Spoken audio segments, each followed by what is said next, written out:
Ya. Vamos a hacer un recuento entonces para poder retomar todo el tema. Comenzamos desde la creación, ¿cierto? Creación. Dijimos que la creación Dios hizo al hombre, ¿ya? Omito mujer ahí, ojo. Imagen y semejanza, ¿cierto? Y dijimos que estos hombres vivían en el jardín, ¿cierto? Vivían en el jardín, pero sin su conciencia todavía no estaba fundada, o sea, eran inocentes, de una manera inocente.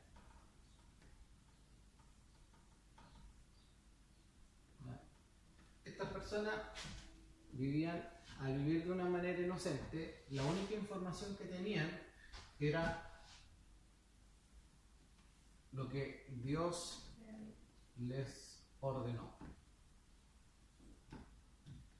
Bajo esta premisa, ellos lo que hicieron,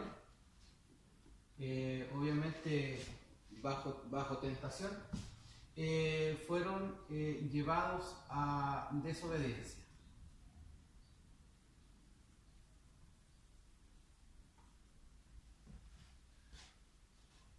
Cuando ellos desobedecieron, dio a luz al pecado y el pecado la muerte, como dice el pasaje.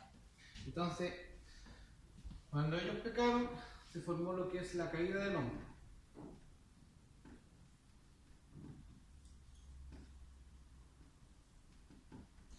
La caída del hombre muestra la condición del hombre, que quiere decir un hombre sin Dios, y veíamos en los pasajes, ¿cierto?, que Dios dejó de estar con ellos.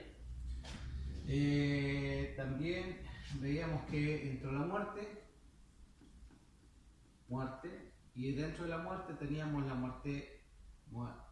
muerte física progresiva.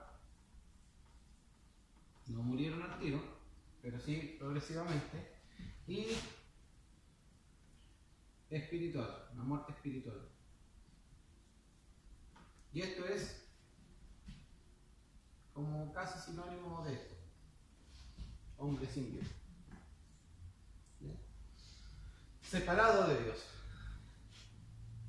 También, obviamente, con esto implican muchas otras cosas, de que creó, por ejemplo, disensión entre el hombre y la mujer, entre la mujer y sus hijos, como sociedad y todas esas cosas.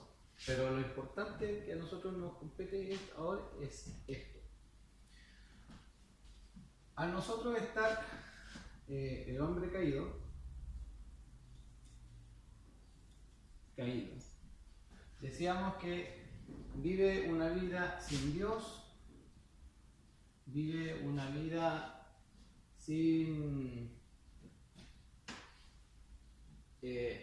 en desobediencia, vive una vida apartado de Dios en sí, ¿ya?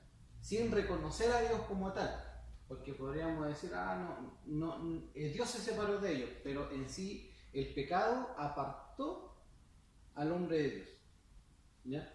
Entonces el hombre caído es un hombre sin Dios, y al estar sin Dios vive en pecado y vive en desobediencia, obediencia plena. Y eso lo graficamos de esta manera. ¿Se alcanza a notar? Hacíamos un punto, creación, ¿cierto? Una caída del hombre en el tiempo. En el tiempo, este es el tiempo. Entonces, la caída del hombre a este punto cayó por dar un punto, la caída del hombre, y el hombre avanza entonces ahora una vida caída sin Dios, en pecado, en desobediencia, sin buscar a Dios, reprochando en contra de Dios, buscando la manera de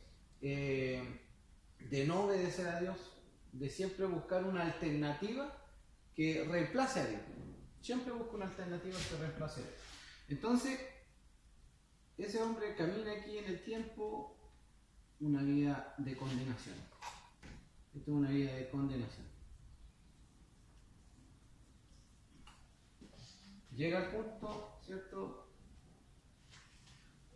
en que Dios, en su misericordia, hace una obra en el hombre. Y lo toma desde este punto y lo comienza a volver a la imagen nuevamente, ¿cierto? A lo que era en el principio, lo que era como Dios lo creó en la creación. En santidad, ¿cierto? En inocencia, reprochando el pecado, en este caso. Y a este punto le llamamos salvación, y a esto es santificación. Progresiva.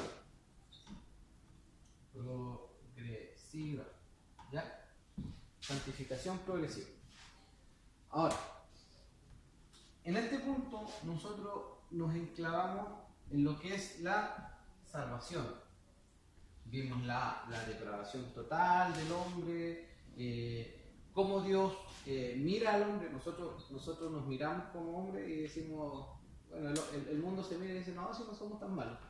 Pero Dios, según la palabra de Él, dice que nosotros somos malvados, que no buscamos a Dios, que vivimos muertos espiritualmente, que no le buscamos, y así tantas otras cosas que en realidad nos lleva a decir, nosotros vivimos una vida de condenación porque el mundo no cree, porque el hombre no cree en Dios.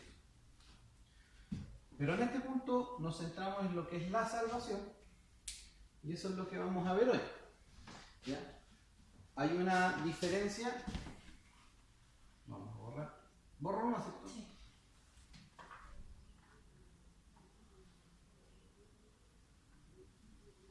Hay una diferencia con respecto a esta gráfica. ¿Ya? Alguien me preguntó un día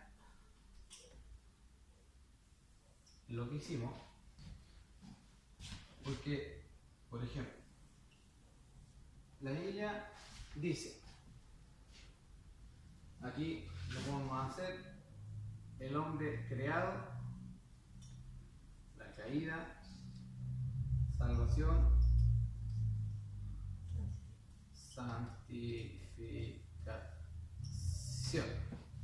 Entonces, me decía, pero se supone que nosotros, por voluntad de Dios, Él nos salva, ¿cierto? Entonces esta gráfica no corresponde porque delante de Él somos llamados justos. En realidad, si nosotros lo vemos, la Biblia establece dos verdades. ¿Ya?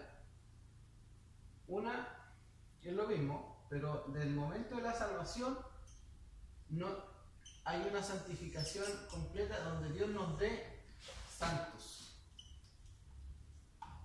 Es como que hizo un cambio Dios, ¿cierto? Nosotros caímos, vivimos una vida, y cuando Él nos salvó, en la gracia. ¿Ya? Al estar en la gracia, cambia la condición, porque se supone que Él nos ve santos, justos, delante de Él, así lo establece la Biblia. Pero nosotros también, cuando establecemos esta curva, no estamos hablando de esto, no estamos derrochando esto, ni diciendo que estamos en contra de eso. Lo que estamos viendo es el punto donde el Señor nos llama y comenzamos a ser santificados. ¿Ya? Porque esto es progresivo. Pero acá es algo que Dios hace, es un cambio de antecedente que Él hace. Por ejemplo, nosotros éramos malos, ahora nosotros somos justos delante de Él. No por nosotros, sino que esto se consigue por gracia, por los méritos de Cristo.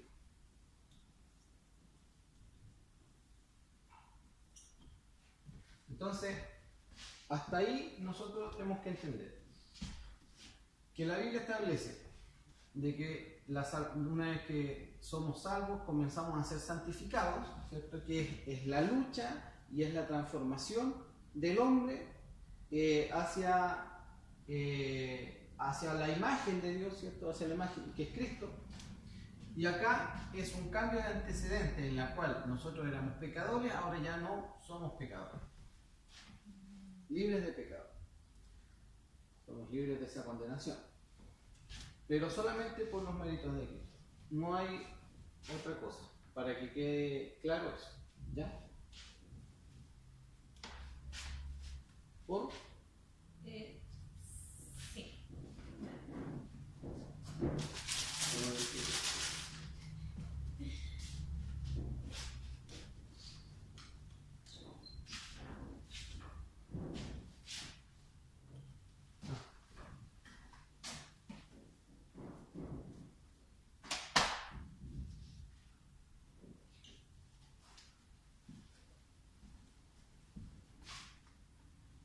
¿Ya?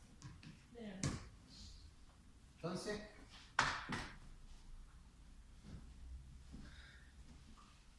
cuando nosotros hablamos de la salvación, ¿cómo se estableció la salvación? La salvación es lo normal que las personas creen y opinan. Esto es una falta de doctrina en realidad, es que nosotros nos acercamos a Dios.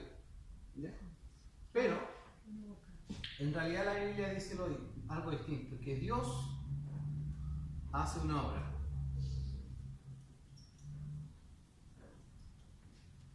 Dios se acerca.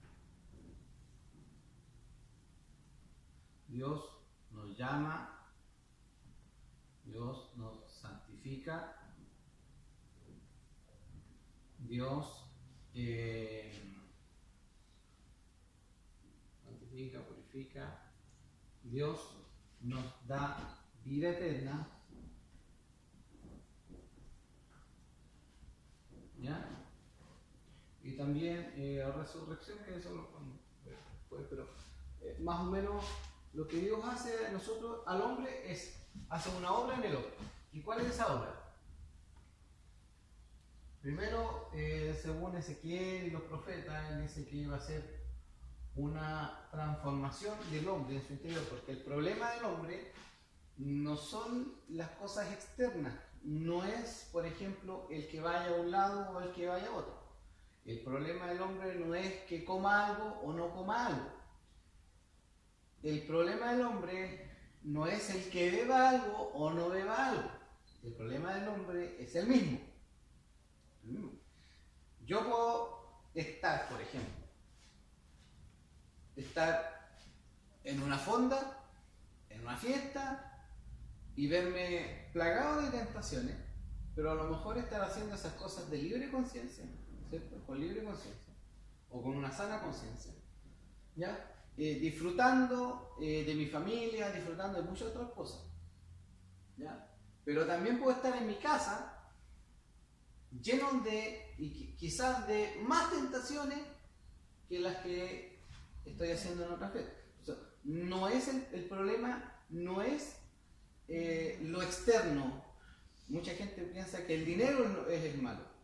El dinero no tiene nada de malo. O sea, el dinero es un instrumento para hacer transacciones. Pero ¿quién hace malversaciones del dinero? Nosotros. No es el dinero que hace que automáticamente hace malversaciones, somos nosotros. ¿Quiénes son? Somos los que abusan del alcohol, por ejemplo. Nosotros. No es el alcohol en sí. No hay maldad en las cosas creadas. Todo lo que Dios creó es bueno. ¿Ya? Todo lo que Dios creó es bueno. Y bueno para nosotros. El tema está en que el hombre tiene un corazón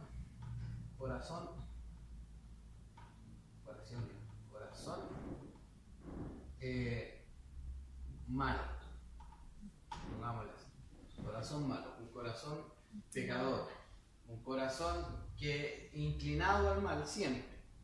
Entonces, Dios lo que tiene que hacer, hay pasajes en Romanos donde dice que no hay nadie que busque a Dios, no hay quien haga lo bueno, no hay ni siquiera uno. O sea, ningún hombre está libre de esta condición. Ningún hombre. No hay ni siquiera uno en Romanos 3. Entonces, con esa condición, ¿qué es lo que tiene que hacer él? Hacer un cambio de corazón, ¿cierto? Un corazón nuevo. O como dice otro pasaje, nueva criatura. O como le dice a Nicodemo, volver a nacer. Ya no con una condición pecaminosa, sino que con una nueva condición. Ahora, esta condición de volver a nacer, de ser nueva criatura, de tener un corazón nuevo, yo no lo puedo hacer. Porque en definitiva el hombre, como dijimos, no busca a Dios, no hace lo bueno, no le interesa a Dios. Sí tiene la necesidad, hay cosas que el hombre necesita de Dios. Pero busca la manera de sustituir a Dios en todas las cosas. O sea, o yo mismo soy autosuficiente, o busco algo que suplante a Dios. Entonces, aquí hay una nueva obra para volver a nacer, pero esto lo hace Dios. ¿Por medio de qué? Primero, Jesucristo vino a morir por nuestros pecados, pero no solamente eso. Jesús, ¿qué es lo que hizo él? Murió nuestros pecados, ¿cierto? Dice también, la Biblia dice que el justo por los injustos, y para ser justo, él vive una vida sin pecado.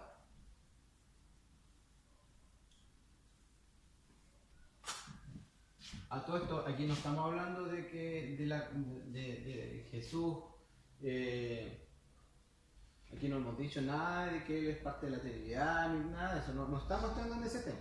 Estamos hablando de él como persona, como Jesús y lo que vino a hacer, no quién es y nada de eso, no hemos entrado en ese tema.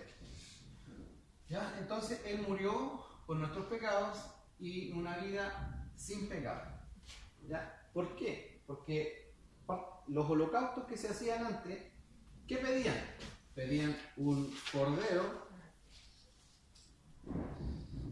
sin mancha, ¿ya? Para ser sacrificado, y cuando era sacrificado, eso era para perdón de pecados.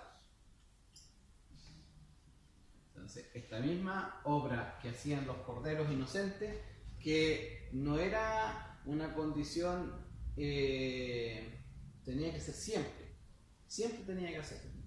Ahora, lo que vino a hacer Jesús es una sola vez, una sola obra, y no hay más obra que esa. Jesús murió por nuestros pecados y una vida sin pecado. Ahora, esto no es el todo. No es el todo, porque el mundo sabe de que Jesús vino. Entiende de que la predicación dice que Él murió por nuestros pecados. Ellos entienden, por ejemplo, el mundo entiende de que ellos viven una vida sin pecado. ¿Cierto? O sea, que Él vivió una vida sin pecado. Pero ellos no asumen eso como para ellos. Entonces, ¿por qué no lo asumen? Porque sigue estando esto. En esa condición, el corazón malo. Entonces, lo que tiene que hacer Dios, por medio de una obra, por medio del Evangelio, ¿cierto? El Espíritu Santo obra. ¿Dónde? En el corazón. corazón del hombre. O sea, lo transforma.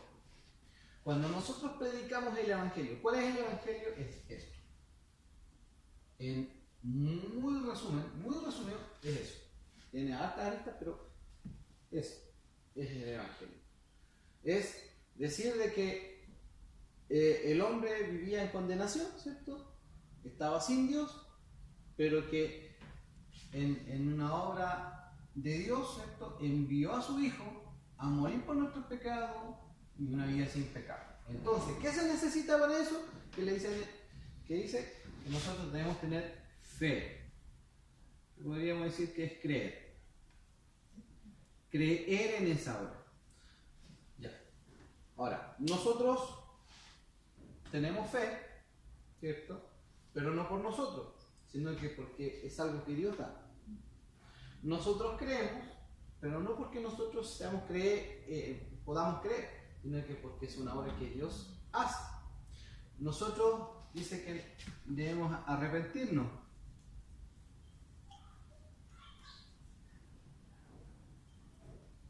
Pero como dice el hecho, hablando de aquellos que se arrepintieron, acaso de que Dios les concedió el arrepentimiento. Entonces, también el arrepentirnos es una obra que Dios hace. Es algo que Dios hace en nosotros.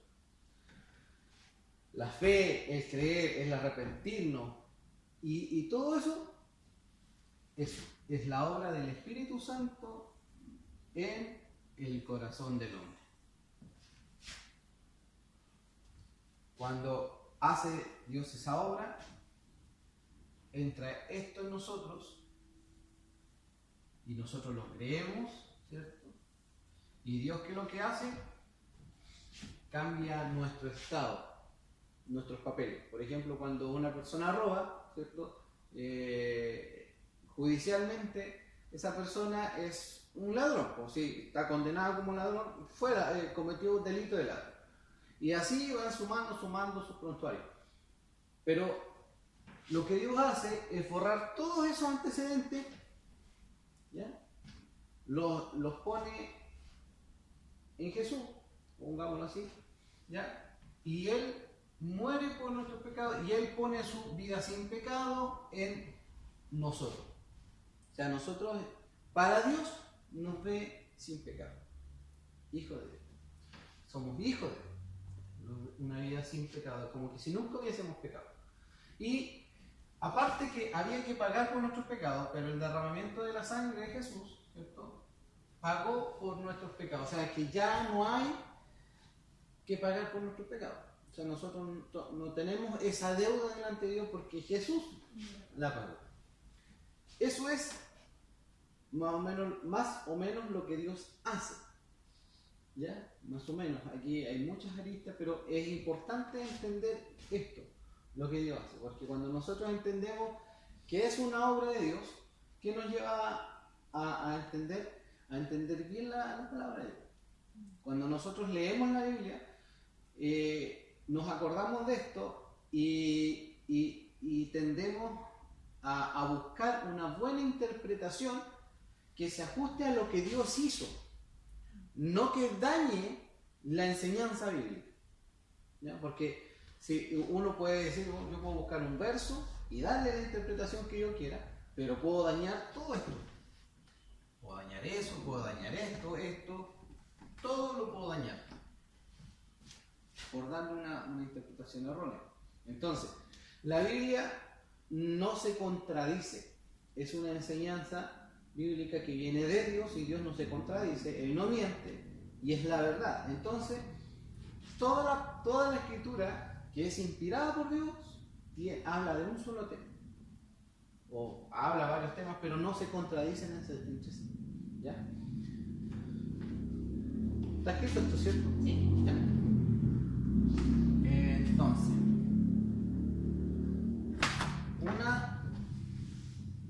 yo creo que hasta ahí quedamos como resumen, más o menos de lo que vimos, ¿cierto? Lo último que vimos fue acerca de ¿por qué murió Jesús? Ah, sí. Si murió Por todos. por todos o no. o por todo el mundo por los escogidos. Y decíamos que es complicado decir que murió por todo el mundo, porque eso sería, si murió por todo el mundo, eso quiere decir, primero, que Él no vino a salvar,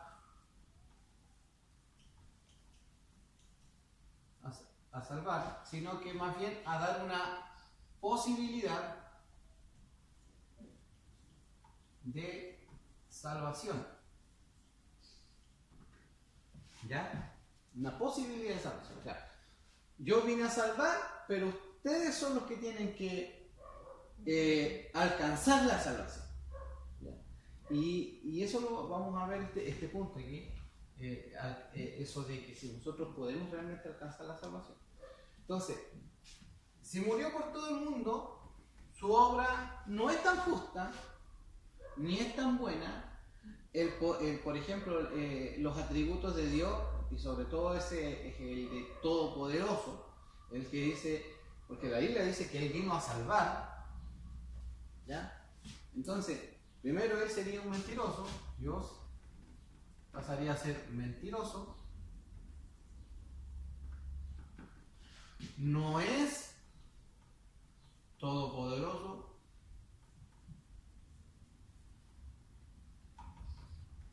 y si nosotros decimos que Él no vino a salvar, sino que a dar una posibilidad de salvación, entonces no estamos echando por tierra todo lo que Dios es.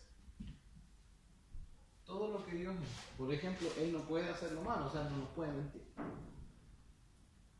Si Él es todopoderoso, Él puede hacer todas las otras cosas.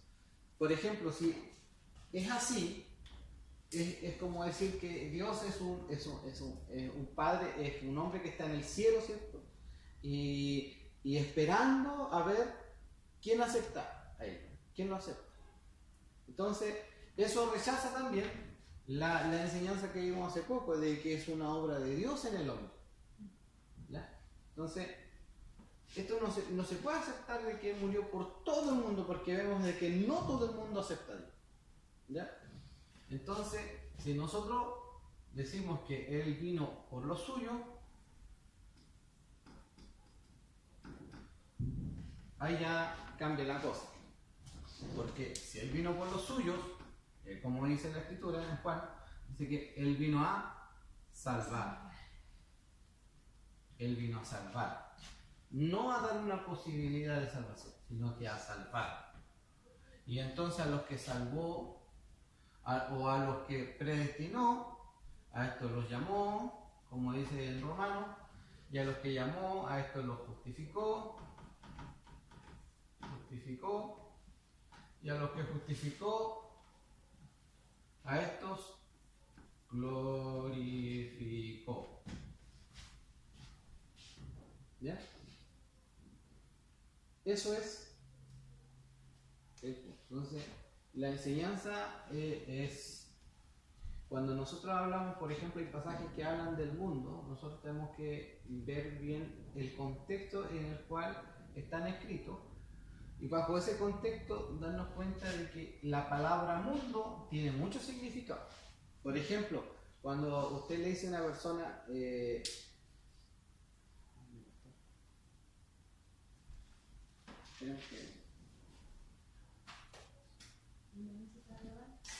ya, no se está grabando.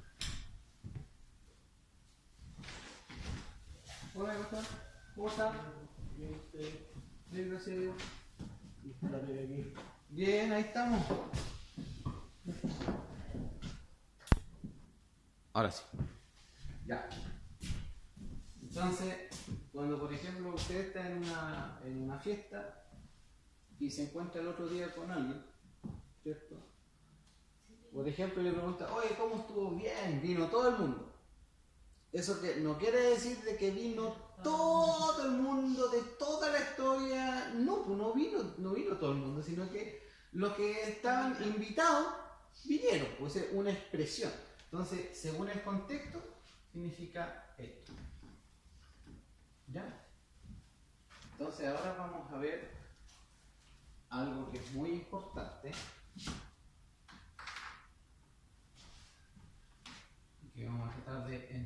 lo complete. Voy a cortar la grabación para grabar de nuevo para que no pese tanto.